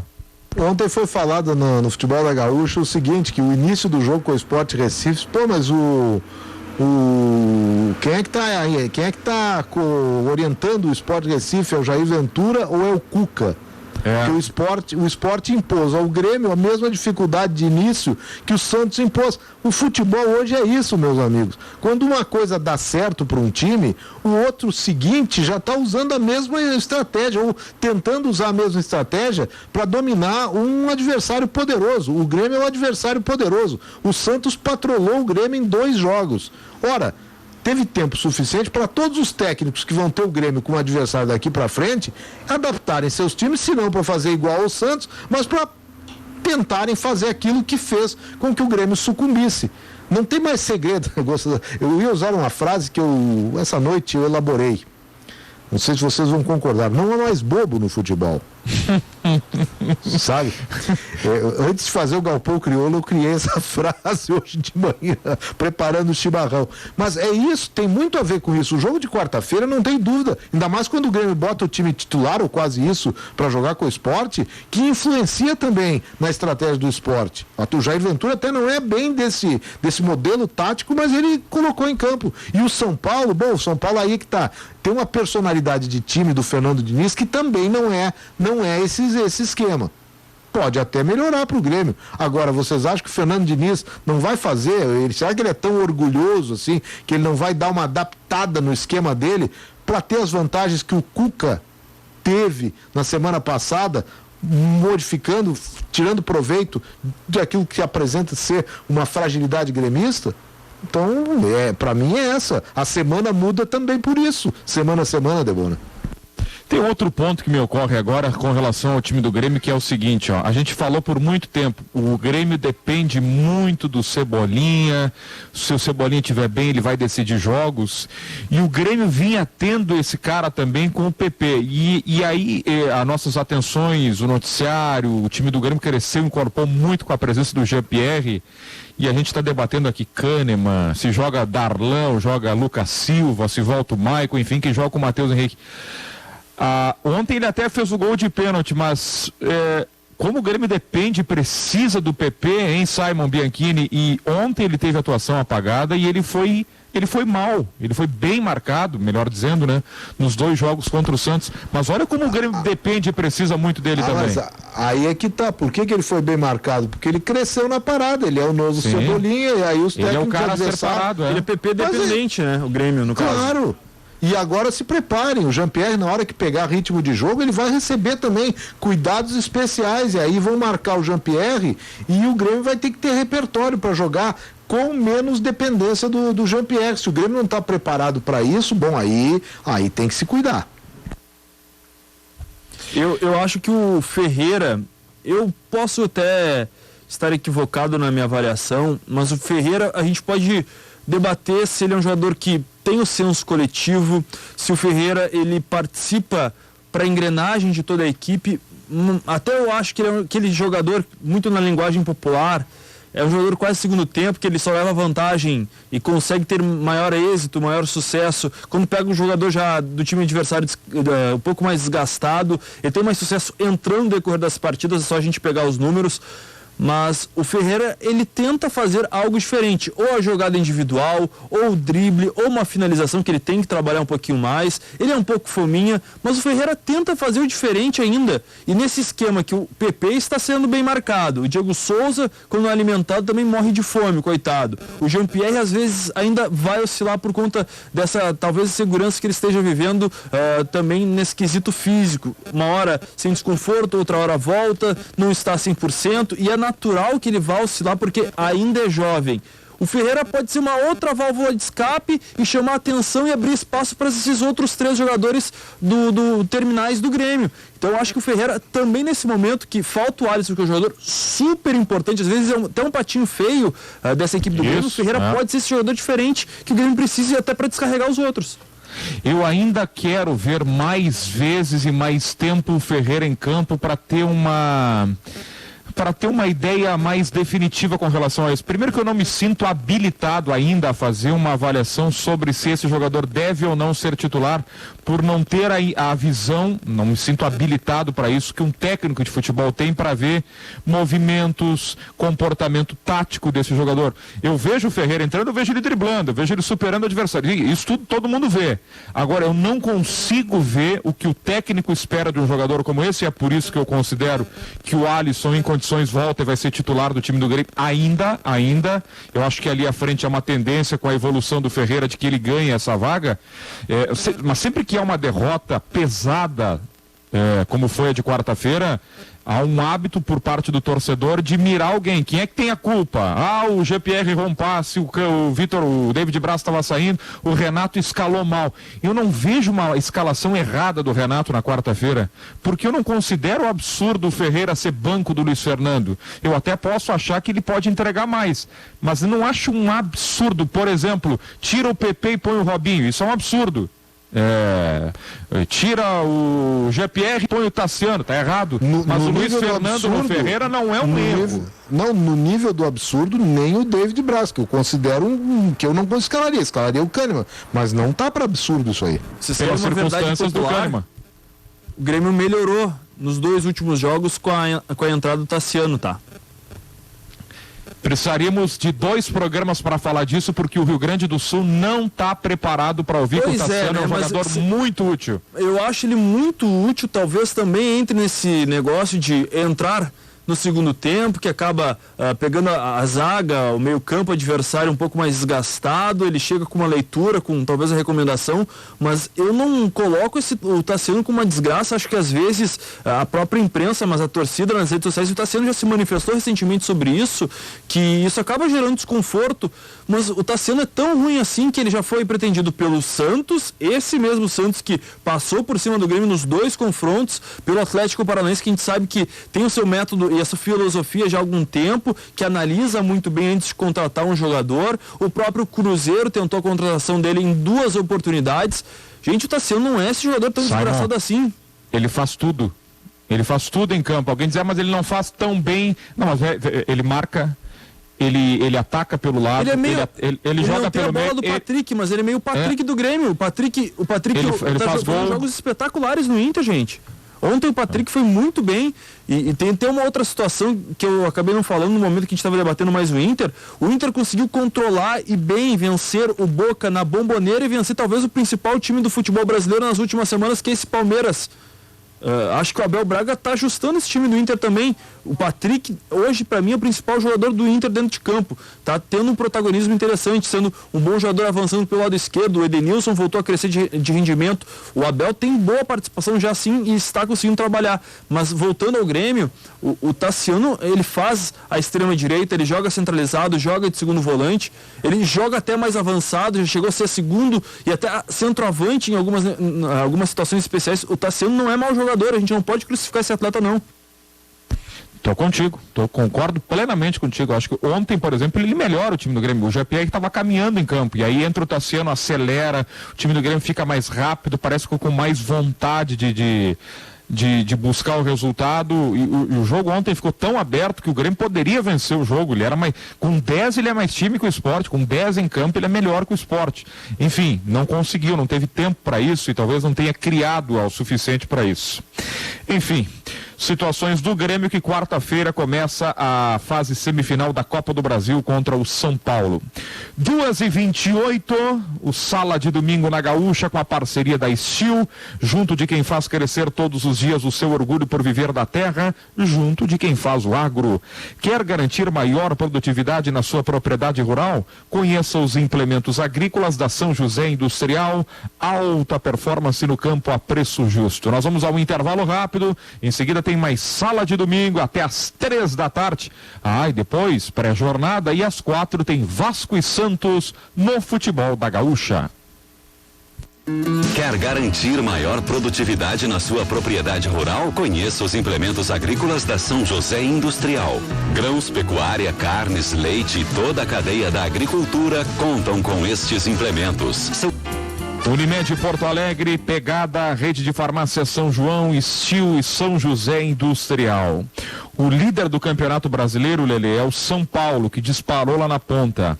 Depois tem o Atlético Mineiro, aí aparece o Flamengo, que tem 2 jogos a menos. Ele fará o seu 25º jogo hoje à tarde. Aliás, aparentemente esse é um jogo que o Flamengo tem tudo para ser uma goleada, né? Pelo que está querendo jogar de novo o Flamengo, pelo que não está jogando o Bahia, pior defesa do Campeonato Brasileiro. Quem é que está na briga de verdade para ser campeão? Tem mais gente do que se possa imaginar? Ou São Paulo, Flamengo, daquele jeito o Atlético Mineiro, hein, Lelê? Olha, Debona, como a gente estava falando antes ali, né? Acho que o Inter, que com a vitória de ontem, o Inter acabou entrando no G4 e foi a 44 pontos, né? Então vamos pegar assim, o São Paulo tem 53, isso. O Atlético tem 46, o Flamengo tem 45, sendo que o Flamengo tem esses 2 jogos a menos que tu disse aí. Deve ir a 48 hoje, né? Pois é, o Inter com 44, o Grêmio com 42 e Palmeiras 41, esses 6, é basicamente por aí, mas chance de título mesmo, eu vejo hoje São Paulo e Flamengo. Nem o Atlético Mineiro, que está de vice-líder, eu colocaria com chance de título, por tudo que o Atlético Mineiro já mostrou para nós de oscilação, principalmente quando tem apenas o Campeonato Brasileiro para disputar, né? Os outros times jogando quarta e domingo, o Galo jogando só no final de semana, não conseguiu nos convencer com uma continuidade, né? Acho que a gente viu jogos bem interessantes do Galo no campeonato. Alguns deles a gente pensava, esse ano o Galo vai. Pô, ainda mais que está fora das competições, vai jogar só final de semana, vai descansar. Negativo. O Galo, em momento algum, ele nos deu a confiança de sequência, né? Essa continuidade. Então eu acho que a disputa do título hoje, ela está muito pelo Flamengo e pelo São Paulo, que é o líder, né? Claro que o São Paulo tem a questão da Copa do Brasil, né? Acho que se deve focar na Copa do Brasil, porque além de ser um título inédito para o clube, está muito mais próximo, né? São 4 jogos. 4 jogos, né? São 4 jogos, 2 de semifinal e os 2 da final. Agora, a questão, tem que focar na Copa do Brasil? Como é que faz agora, hein? Líder do Brasileirão, com fôlego. Que existe, no Brasileirão existe a margem. Na Copa do Brasil, é aquela coisa do mata-mata, né? Na Copa do Brasil importante. Ele tem que superar 2 adversários. Na Copa no Brasileirão ele tem que manter a regularidade ali, né? Para ser campeão. Só tem um detalhe, né? A Copa do Brasil agora tem essa sequência da semifinal ainda nesse mês de dezembro, e depois volta final de janeiro e começo de fevereiro apenas. Então depois vai ter esse foco no Brasileirão. Então vai ter uma nova pausa na Copa do Brasil. Eu particularmente não concordo, gostaria que fosse encerrada logo a Copa do Brasil para depois a gente voltar para o Brasileirão. Mas tem esse ato, então acho que dá para o São Paulo ainda conciliar bem a Copa do Brasil e Brasileirão por conta de tudo isso e voltar a pensar lá adiante quando o título já pode estar ou bem encaminhado ou muito próximo. Eu já acreditei mais. Vamos lembrar. É verdade. Isso interessa muito. Importantíssimo. Seja para o clube. São Paulo tá com uma gordurinha no Brasileiro. E não tem esse título, né, Rafa? Tá só a 4 jogos, exatamente. Eu focaria na Copa do Brasil também. No pensamento. Eu como torcedor colorado, vou torcer muito. Eu entendo. Seja isso pelo pensamento do clube, como também do pensamento dos atletas, porque normalmente premiações de títulos são estabelecidas por percentuais das premiações do clube. Então, ganhar a Copa do Brasil para os atletas tem diferença também em relação a ganhar o Brasileiro. No caso do São Paulo, ganhar as 2 seria o ideal para todo mundo, né? E o São Paulo tem essa condição. Eu não vejo que esse paralelismo seja tão nocivo ao São Paulo, visto que faltam 4 jogos para São Paulo e para o Grêmio também, mas que tem esse espaço até o mês de janeiro. A vantagem do São Paulo no Brasileirão, eu acho ela muito substancial nesse momento, tanto é que, para mim, ela afasta o Grêmio e até o Inter da disputa do título. Teria que haver, o São Paulo tem que colaborar com a dupla Grenal definitivamente. Já com o Flamengo e talvez com o Atlético, eles por si próprios podem fazer uma campanha e os tropeços menores do São Paulo signifiquem alguma coisa. Mas para a dupla Grenal, o São Paulo tem que ter uma crise. E outra, não só o São Paulo, o Flamengo e o Atlético também tem que dar uma rateada maior. E o Atlético eu acho que vai. Eu não acredito no Sampaoli. Venho repetindo semana a semana aí que o trabalho do Sampaoli, para mim, olha, ele pode até ganhar o título, mas não vai ser o melhor técnico do campeonato. O Atlético não vai ser um modelo de campeão. Ô Zé, o que está acontecendo com o São Paulo agora é justamente o que não aconteceu com o Galo, né? Porque o São Paulo, se a gente pegar alguns meses atrás, ele tinha esse perfil de oscilação muito, e até oscilava mais do que o Galo. Mas a partir do momento que se encontrou, não parou mais de crescer. O Galo não. O Galo não teve essa sequência. O São Paulo está invicto a 16 partidas, né? Ou 17, se não estou enganado. Mas estava invicto a 16 no Campeonato Brasileiro. São Paulo? Isso. Perdeu pro Corinthians, né? Sim, estava. Sim, até esse jogo, entendi. Tá, perfeito. Eu quis dizer estava, porque eu me lembro que quando a gente estava falando há 2 semanas atrás da invencibilidade do Grêmio, o São Paulo tinha a mesma invencibilidade em números do Grêmio, mas só no Campeonato Brasileiro. Se eu fechar a tabela aqui, Zé, se eu fechar a tabela, não quero ver a tabela, não quero ver pontuação, quero ver só rendimento. Quem é que tem bola para ser campeão? Nesse momento eu só vejo o São Paulo e o Flamengo. São Paulo e Flamengo, exatamente. Eu também. A derrota de ontem foi muito importante para o Campeonato Brasileiro, para o Palmeiras. Importante no mau sentido. O Palmeiras atrasou demais e alavancou o Inter, só que eu acho que mesmo assim, o Inter, ele ainda o Inter vai ter uma realidade muito, a gente não tem como avaliar a realidade do Inter para daqui a 2 semanas, eu não tenho. Se vem um técnico novo, o que pode acontecer? Se o Abel continua, será que repete Bomboneira, repete o jogo de ontem? Tá muito incerto, então apostar no Inter é uma coisa muito incerta, e ainda mais ele estando atrás, tendo que tirar diferença. Então por isso é que eu sou reticente em apostar no Inter. No Grêmio eu não aposto mais pro título brasileiro. Aliás, eu já não apostava antes, mesmo com a decolagem do Renato. Eu via a possibilidade, só a matemática que ajudava muito o Grêmio. O Grêmio empatou 12 vezes em 25 jogos. É o time que mais empatou no Campeonato Brasileiro. Quem empata tanto assim não é campeão. Aliás, por falar em ser melhor, vocês já pararam para pensar que se campeão for, há uma chance até grande, eu diria. Ele não foi brilhante, mas tudo passa por ele para ser o melhor jogador do campeonato, o cara que por onde vai ganha. Daniel Alves. Ele não é brilhantemente. Tem o Brenner, tem o Luciano se destacando, tem o Thiago Volpe, mas ele é o dono do time, né? E olha que eu contestei Daniel Alves como meia, mas ele está lá no árbitro, a jogada lá atrás começa por ele, passa por ele, ele é o líder do time. Eu acho que ele é um personagem importante nessa recuperação e nessa afirmação do São Paulo na temporada. Ele entrega exatamente o que a gente espera de um jogador do porte dele quando vem pro Brasil, né? Ele toma conta do time, ele segura a onda das eliminações, né? É muito importante, a gente não pode esquecer disso, que esse ano o São Paulo teve 2 eliminações que foram muito pesadas para o clube, e eu sempre gosto de ressaltar quando a eliminação ela não cobra o preço da interrupção de um trabalho, né? Eu me lembro muito do Corinthians do Tite, que foi eliminado na pré-Libertadores para depois ganhar Brasil, América e Mundo, né? E agora esse São Paulo que a gente fazia piada com o São Paulo lá no início depois que o futebol voltou, né?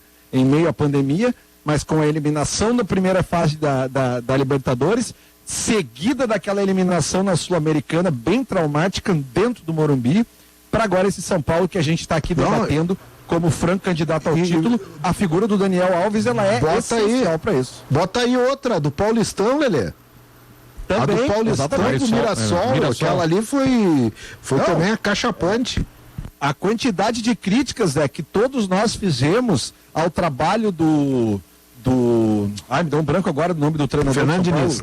Do Fernando Diniz, né? Porque o Fernando Diniz não vai se afirmar, porque o trabalho dele, porque ele é muito louco, porque ele briga, porque ele xinga os jogadores, não sei o quê, ele não consegue se afirmar, é moderno demais, não vai conseguir nada. Tá aí, ó, brigando na liderança e também com chance de chegar ao título da Copa do Brasil, um título inédito pro São Paulo, que é o maior campeão do futebol brasileiro. Escrevi uma coluna no GZH, eu acho que numa das eliminações de São Paulo, acho que na segunda ou na terceira, que ia botar assim: Fernando Diniz ainda está longe, não é pensa, não era ele se referindo, mas Fernando Diniz precisa muito ainda para ser Renato. A questão da ideia ofensiva de futebol, de ter um futebol tocado, uma coisa plasticamente bonita, uma filosofia de jogo. E eu via que necessitava uma maturação do Fernando Diniz. Eu não sei se ela já chegou, mas a pleno, assim. Mas uma maturação não só taticamente. Fernando Diniz, a defesa do Fernando Diniz, ela foi melhorando aos poucos, o sistema defensivo no esquema dele. Enquanto que o Renato teve, ao longo desses anos que o Grêmio foi vitorioso, entre outras coisas, uma defesa exemplar de 2 jogadores de nível de seleção e que se fizeram selecionáveis jogando no Grêmio do Renato. Então o Renato tem cuidados defensivos. A figura do volante, que nós estamos exatamente discutindo aqui, a figura dos volantes do Grêmio. O Grêmio é um time que a base do time do Grêmio, se a gente for ver, o Grêmio vitorioso do Renato, a base é volante. O Grêmio funcionou quando teve Maicon a pleno naquela Copa do Brasil ao lado do Wallace em 2016, e no ano seguinte, quando não pôde ter o Maicon a pleno, descobriu um Arthur maravilhoso. Então, a base do time do Grêmio, mesmo que tivesse Luan, Rei da América, Douglas, Maestro antes, mas o Grêmio começava pelos seus 2 volantes. E a partir daí o time tinha condições de jogar, porque eram volantes com qualidade, com a ideia de qualidade, que é a ideia de jogo do Renato. E que torna o time ofensivo sem perder qualidade defensiva. O Fernando Diniz não tinha isso no São Paulo. E eu não sei se já tem isso, até pelo material humano que tem na retaguarda. Então, por isso que eu digo que o Fernando Diniz ainda precisava de um pouco para ser Renato. Ainda vai precisar, ele não tem os títulos do Renato ainda, então, mas era um projeto que se tinha para ser um treinador vitorioso num estilo ofensivo, num estilo de buscar jogo, de posse de bola, que é o que o São Paulo tenta fazer. Claro que o São Paulo, a gente fala muito com o olhar do lado de cá, né, de acompanhamento de Grêmio, de estar vendo o São Paulo em ascensão, mas do lado de lá também um trauma em Copa do Brasil de nunca ter vencido essa competição. Eu estou falando do jogo agora de quarta-feira contra o Grêmio. Eu não sei se já foi pro ar a reportagem do Globo Esporte de São Paulo produzindo sobre o retrospecto do São Paulo com gaúchos em mata-mata. É uma bronca, hein, Zé? Lelê, Rafael, Simon, Ohana. A Ohana tá em múltiplas funções, por isso que eu mencionei o nome dela aí. Que é 2 vezes o Inter, né, recentemente, 2006, 2010, 2007 o Grêmio e 2016 na Copa do Brasil, Juventude. O São Paulo tem engasgados gaúchos aí em competições de mata-mata. Copa do Brasil, então, nem se fala, nunca ganhou a competição, né? É um ingrediente importante. Já eliminou do História recente, claro, né? Eu ia voltar. Tem uma curiosidade, Lelê. Uma curiosidade de São Paulo e Grêmio em Copa do Brasil, da segunda Copa do Brasil, 1990. Eu acho que é isso que eu ia falar, Zé. O São Paulo eliminou o Grêmio sem ganhar do Grêmio, já começa por aí. Foram 2 empates, 0-0 e 1-1. 1-1 em Porto Alegre. O jogo foi no Beira-Rio. Exatamente. E o gol foi do Diego Aguirre de bicicleta, o gol de 1-1 do São Paulo contra o Grêmio, que era o campeão da Copa do Brasil, não pôde lutar pelo bi, porque o São Paulo o eliminou, mas era a segunda fase da competição, não era nem a final, longe disso. Então, a vez que eles chegaram mais perto, a vez que eles chegaram assim mais perto, mais decisivo, foi aquela em 95, que teve o famoso empurrão Não, aquilo foi contra o Flamengo, que o Filipão empurrou o Luxemburgo, mas foi na mesma Libertadores, na mesma Copa do Brasil, que o São Paulo perdeu aqui em Porto Alegre. E teve uma Copa do Brasil, que aí para mim foi o grande jogo do Grêmio naquela Copa do Brasil de 2001, com o Tite, foi contra o São Paulo, para mim mais até do que contra o Corinthians. O cenário é o mesmo, Morumbi. Mas aquele 4-3 do Grêmio no São Paulo, no Morumbi, com o Marcelinho Paraíba fazendo a sua melhor partida desde que chegou no Grêmio, foi um jogo espetacular. Eu me lembro esse jogo do Grêmio contra o São Paulo para a Copa do Brasil 2001, ele foi numa quarta-feira de tarde, né? Ele não foi de noite, eu não lembro por que esse jogo foi à tarde. E realmente lembro dessa. Se eu não estou enganado, o jogo em Porto Alegre, o Grêmio tinha empatado, o Grêmio não tinha ganhado do São Paulo, o Grêmio precisava ganhar lá, ou o São Paulo tinha feito gol, não lembro quanto é que tinha sido o jogo de ida. Mas realmente essa atuação do Grêmio contra o São Paulo, ela foi até mais emblemática, ela foi melhor do que a final contra o Corinthians. Né? 2h47, Série B do Campeonato Brasileiro. Daqui a pouco, 4 horas da tarde, tem um jogaço em América Mineiro e Chapecoense. Chape líder, 58, América segundo, 56, Cuiabá 50 é o terceiro. O Cuiabá que ganhou do Operário ontem por 2-0, na sexta-feira, né? E o Juventude fecha o G4 49. Vai dar para o Juventude, pessoal? Vocês acham que o Juventude consegue o acesso para a Série A? Sampaio Corrêa perdeu, foi bom resultado para o Ju, perdeu para o Náutico ontem. E a diferença do Juventude, olha só, é interessante, é de 4 pontos, faltando 31, 32, 33, 34, 35, 36, 38, 8. Tem que fazer uma conta aqui. Só o Guarani tem 29 jogos ali que pode, acho que o Guarani joga hoje e pode chegar a 46 e ficaria 3 pontos do Juventude, né? Mas realmente já há essa, já há essa desgarrada desses 4 primeiros, né? Chape, América Mineiro, Cuiabá e Juventude, com esses 4 pontos à frente do 5º colocado, como tu bem disse agora, Deboa. 2 vagas estão garantidas, né? Chapecoense e América. É a onda verde, né? É a onda verde da Série B. Tudo é verde aí. Verde, né? Os 4 verdes, o Cuiabá com o amarelo, mas tudo verde. É isso, Juventude do Pintado. Oi? Eu preciso fazer um registro nesse sala de hoje, porque a gente tem uma data hoje que para mim ela é muito marcante do futebol brasileiro, que eu não me recordo de outro jogo tão incrível quanto aquele Palmeiras 3, Vasco da Gama 4, a final da Copa Mercosul de 2000. Que jogo. Foi hoje está completando exatos 20 anos, né? Foi dia 20 de dezembro de 2000, aquele jogo. Vamos ver se a tua memória é boa, Lelê. O 1-0 do Palmeiras, quem é? Eu não lembro. Pode ser? Eu não lembro dos gols do Palmeiras. A minha memória daquele jogo é uma das maiores atuações da história do Romário, né? Acho que um dos maiores jogos também da própria história do Vasco, né? Mas para mim, assim, do que eu vi, do que eu tenho de lembrança, foi a maior virada que eu consegui ver no futebol, porque se trata de uma virada e uma final de campeonato, né? Tu sair pro vestiário tomando 3-0 e virar para 4-3 na casa do adversário, numa final de campeonato, eu não me recordo de nada igual. Eu não quero recorrer à pesquisa, Zé, mas eu acho que o Tuta faz 2 gols e, poxa, o Juninho Paulista e 3 do Romário. E o outro gol do Palmeiras eu não vou lembrar. Eu só quero para mostrar que a minha memória é uma porcaria. Mas para deixar vocês com inveja, eu estava no Parque Antártica. Foi aquele jogo, ele aconteceu naquele período em que o Grêmio estava jogando com o São Caetano pela Copa João Avelange. Foi naquele período ali. E deu a coincidência, eu estava em São Paulo e a rádio, por consequência, fazer o jogo com alguém no estádio. E eu estava nesse jogo do Palmeiras contra o Vasco da Gama. Foi uma coisa incrível o que se viu lá, decepção, porque a gente ficava praticamente no meio da torcida palmeirense na competição sul-americana, né? E a gente ficava ali. E foi realmente a atuação do Romário um negócio absurdo, assim, naquele momento. Eu fui como torcedor do Inter em alguns jogos no Parque Antártica, no Parque Antártica antigo, e vocês vão lembrar disso, a torcida adversária, a gente ficava numa parte da arquibancada que não era nem na linha do campo, assim, era quase de frente para as piscinas. Uma arquibancada que ela não ia em linha reta, assim, ela era muito ruim. Era o prolongamento da arquibancada. Isso. O sempre atento Edu César lembra, Arce, Magrão e Tuta.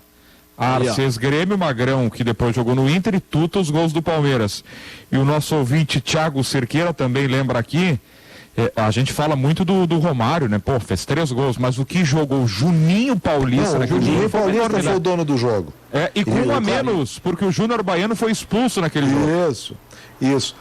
Eu não lembrava disso, é verdade. Tem uma virada no futebol, mas ela é diferente porque ela se dá no jogo em empate e depois dos pênaltis, que é aquela do Liverpool na final da Liga dos Campeões contra em o Milan. Cima do Milan. E que depois é o Liverpool que vai enfrentar o São Paulo, que ali é 2005. Isso aí é o milagre de Istambul, né? Exatamente, mas que é um salto alto, um dos melhores modelos da moda italiana, né? O que o Milan fez naquele jogo. Tem uma grande superação do grande Liverpool do Gerrard, daquela turma. Era o Liverpool do Rafa Benítez, era o técnico. Mas o Milan deu uma colaborada muito grande. O Milan, nitidamente, ele se emboneca no segundo tempo, mesmo sofrendo e daqui a pouco sofrendo 2, e ele acha que vai ganhar só porque ele é o Milan. E ainda vai para os pênaltis, e o goleiro do Milan era o maior pegador de pênaltis da época, que era o Dida. Exatamente. E mesmo assim o Liverpool consegue ganhar. Isso mesmo. Então, mas aquela do Vasco é bom lembrar, ela foi nos 90, ela foi no campo mesmo, que o Vasco virou para cima do Palmeiras no Parque Antártico. Então 20 anos daquilo, né? Isso, 20 anos hoje. E importante lembrar também o treinador do Vasco da Gama nessa virada histórica, né? Papai Joel Santana, né? O Joel tem muitos méritos.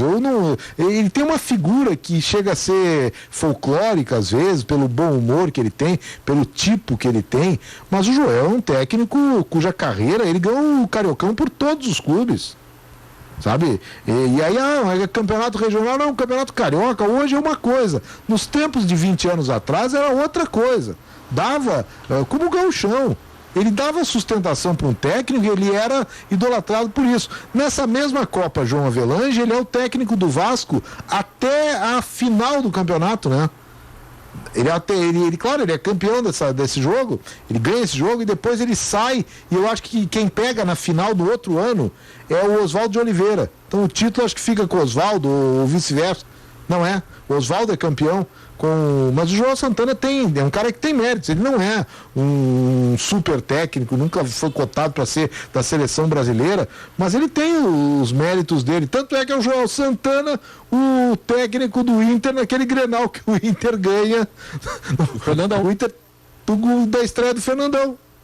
Então olha aí, ó, tem história do clássico. Que grande lembrança, hein, Lelé? Que grande lembrança. Esse jogo é extraordinário. 20 anos desse incrível, jogo. Cara.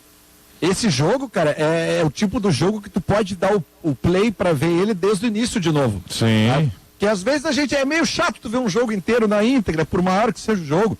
Mas esse aí, cara, é inacreditável. Eu lembro que eu tava em casa, cara, e eu vibrei, porque eu pra mim, assim, o maior jogador da minha geração, assim, para mim foi o Romário, tá? Eu, com todo respeito a Ronaldo Nazário, a todos os outros, mas é que o que eu vi o Romário fazer dentro da pequena área, eu nunca vi, dentro da grande área, eu nunca vi ninguém fazer.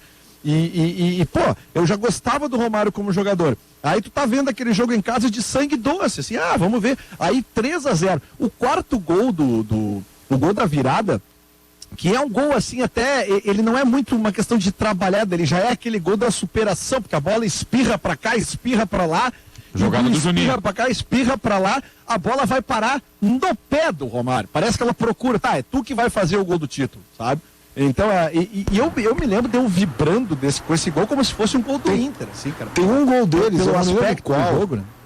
Tem pode ser esse aí. O Juninho faz uma fila, ele faz um carrossel ali na frente da área do Palmeiras, e até que a bola chega, acho que nos pés do próprio Romário, é o gol dele que ele faz, é o gol, sei lá, não lembro qual é o gol. Mas tem uma jogada do Juninho que é um negócio assim espantoso, no momento tensos, muito tensos do jogo. E quero até corroborar com o que diz o Lelê. Eu acho perfeitamente um cara da geração do Lelê, achar o Romário o cara. E eu quero só colocar mais uma coisa, não só dentro da pequena área, Lelê. O Romário de início de carreira, principalmente, que ele tinha menos idade e mais explosão, até ele jogar ali na Holanda, o Romário era cara de vir de trás. Lembra? Olhem aqueles gols da seleção brasileira, da Copa América de 89. O gol contra a seleção do Uruguai, aquele emblemático 93, talvez uma das maiores atuações do Romário como Camarões na Copa também. O Romário cabeceando, ele começa a jogar no Vasco, não podendo ser o homem da pequena área, porque ele começa jogando ao lado de Roberto Dinamite, que aí já veterano, o Roberto já guardava mais posição, porque o Roberto também, ele se movimentava bem, ele era homem de área, mas se movimentava bem pelas proximidades. Então o Romário, ele é colocado mais de lado e vindo de trás para poder jogar com o Roberto, e já era fantástico, um negócio incrível, que só não foi melhor do mundo na categoria, não foi campeão mundial da categoria sub-20, porque ele era campeão sul-americano e disparado o melhor jogador da seleção. Time que tinha o Tafarel, que tinha aquele monte de gaúcho ali. Aí ele não foi pro Mundial, porque na concentração ele e o Denilson, um ex-zagueiro que jogou até no Inter depois, era do Bangu, do América, não sei se é do Bangu, do América. O Denilson e o Romário resolveram fazer uma festa, botar assim relacionamento extra concentração com algumas moças ali da região. E acho que eles fizeram sinais obscenos da concentração, foram cortados da seleção e não foram campeões mundiais. Grande história para fecharmos o programa. Olha, tivemos tanto assunto hoje. Falamos do futebol feminino, a final que transmitimos pela manhã, vitória do Inter por 2-1, bicampeão gaúcho, do jogo do Inter de ontem, a vitória, o que fica para o Inter já para o ano que vem, pensando, do Grêmio, o empate ontem, o que fica para 2021. Bom, o Lelê falou do D'Alessandro, né? Acho que fica aí um jogador de rara qualidade em campo, camisa 10 de muita habilidade, atleta exemplar, profissional extremo, líder, competitivo, o cara que soube entender o clube, soube representar o torcedor nos bons e maus momentos, e acho que é por isso, né? Ou por tudo isso que o D'Alessandro soube ser ídolo D'Alessandro, craque dentro e fora de campo para o torcedor colorado. Turma toda, muito obrigado pela presença, pela participação aqui no Sala de Domingo, tá? Sempre o tchau mais animado do Brasil. Vamos lá. Tchau. Valeu. Feliz 2021. Valeu. Quero ver o tchau mais animado do Brasil. Tchau. Vamos lá. Tchau. Valeu. Fechamos o programa. Rodrigo Oliveira vem aí na sequência com pré-jornada. E o Manha Gol narra à tarde. O jogo das 4, Vasco e Santos. Grademir, tchau. Sala de Domingo.